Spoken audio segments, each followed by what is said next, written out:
Good morning, my revolutionary people. Today is day 105 of running for my family cult, but we're no longer running, we're kind of taking a stand. I am in Springfield, Oregon, and it is July 13th, 2021. This is day 105. Well, what an interesting day. Or night, I guess it was. People here are unable to keep up charades for very long, so true colors come through. And I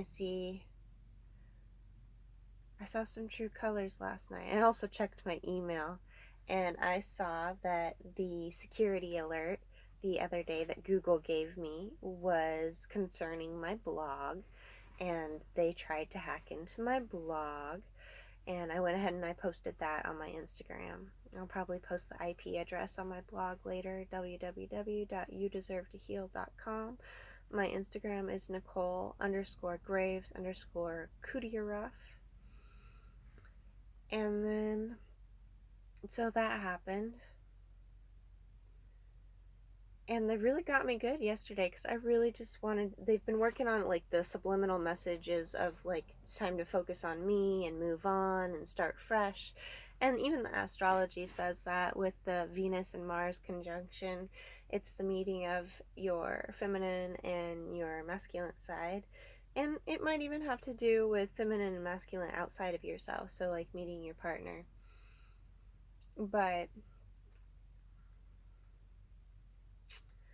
I just don't.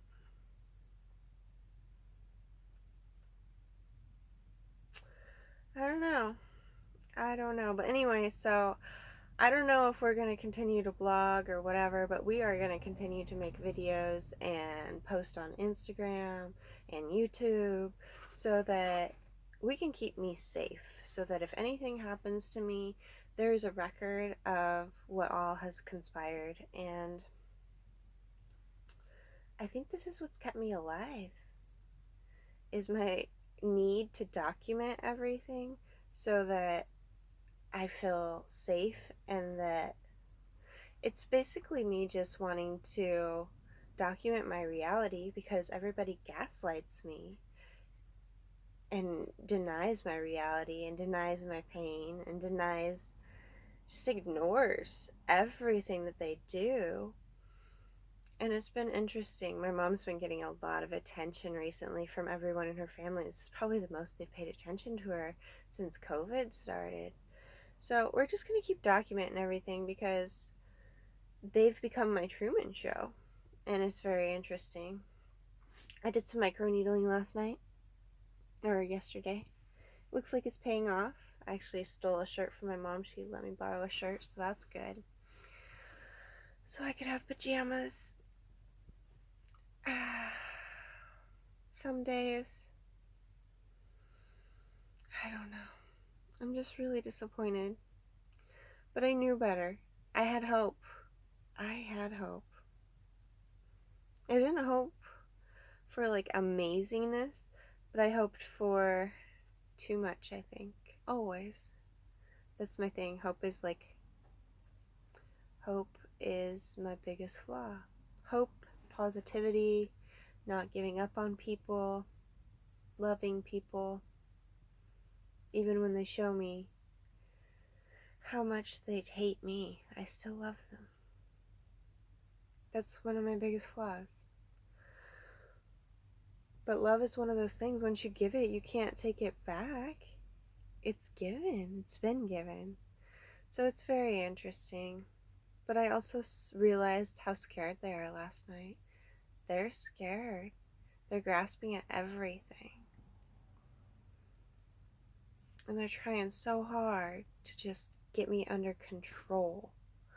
So let's talk about my neighbors where my mom lives, just because that should be documented too. So we have Twyla that lives on the corner in the yellow house.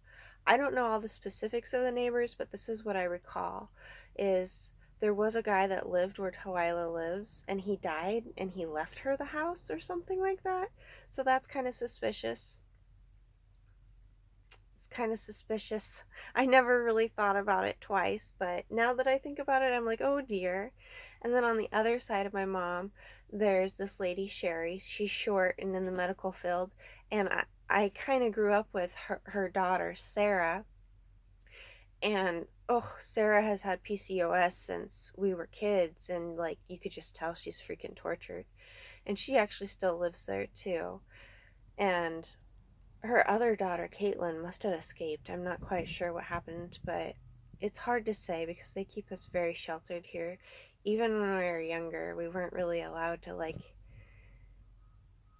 talk much or communicate much.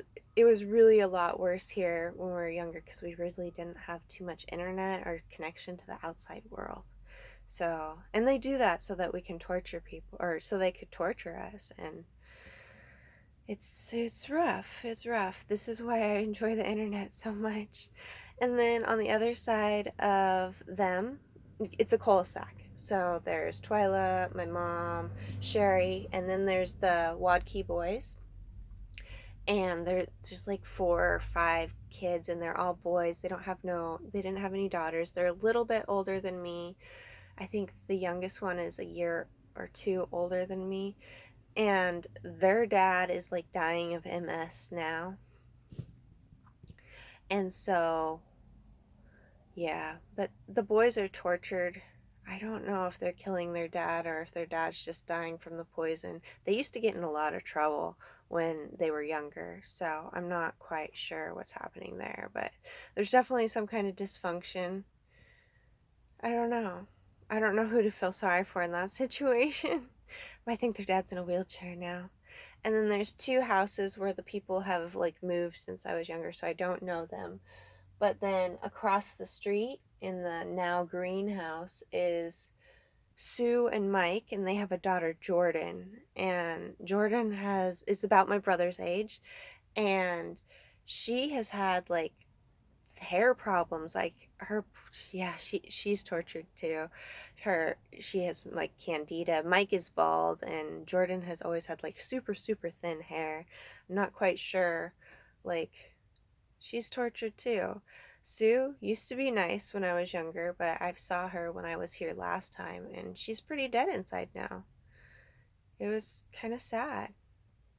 But these are the people who will probably, well, I don't think they've partaken in the war games except for Twyla. At like, someone did last night. The gas was bad. They were doing all kinds of stuff. They even got close to my Jeep and made it shake. So not sure who all is partaking in the war games here, but I know like they all do. Everyone in the cul-de-sac is like an SS soldier to varying degrees. They're all suspect, pretty much.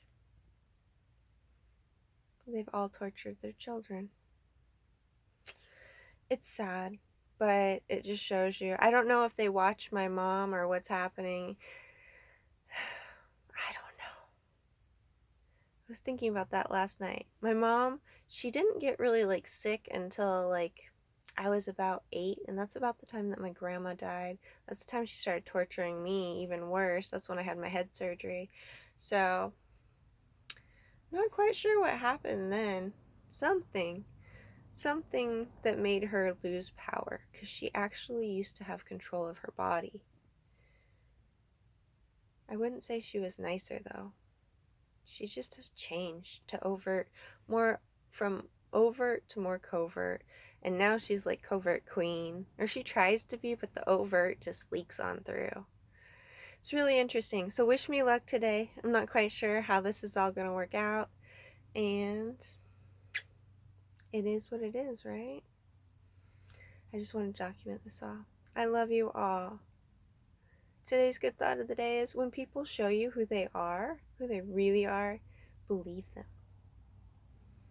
Because when they show you who they are with their actions, they are choosing whether or not they want to earn your love or their influence or your respect. So believe them. You don't have to question their motives. Just believe them. Don't ask why. You can if you want, but just believe them. Believe who people show you they are. Show you who they are. Okay, I think that's it for right now. Oh, my Amazon package got delayed again. It got sent back to Texas, and that's where it came from. And I'm in Oregon. So there's another one of those things. Okay, I love you, my revolutionary people.